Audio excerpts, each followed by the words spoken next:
Akhirnya istri Ferry Irawan, Venna Melinda baru saja menempati rumah barunya yang telah selesai direnovasi. Ternyata rumah tersebut bangunan lama yang akhirnya direnovasi total oleh istri Ferry Irawan, Venna Melinda.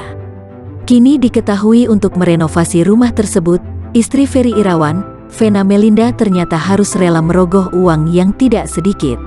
Tadinya renovasi total karena rumah ini sudah kutinggalkan 10 tahun dan ini rumah lama yang aku renov ya semi renovasi dan akhirnya selesai dalam 1 tahun, beber Venna Melinda.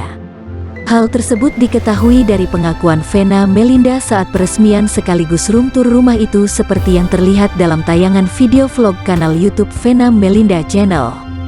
Dalam vlog tersebut, Venna Melinda blak-blakan kalau renovasi rumah tersebut memakai uang tabungannya.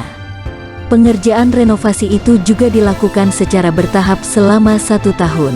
Pasalnya, ia merenovasi total rumah tersebut dengan uang tabungannya sendiri. Maka dikala uang tabungan habis, ia harus menunggu tabungannya terisi kembali. Baru setelah itu, renovasi rumah pun dilanjutkan kembali. Beruntungnya, kontraktor yang mengerjakan rumah Venna Melinda dapat bekerja sama dengan baik sehingga sangat membantu tercapainya impian Venna Melinda.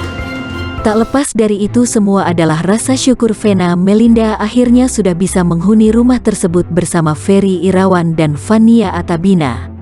Diketahui, sebelum pindahan, Venna Melinda tinggal di apartemennya yang berada di daerah Kemang, Jakarta Selatan. Sementara kini telah menghuni rumah barunya tersebut yang berlokasi di Paso, Jakarta Selatan.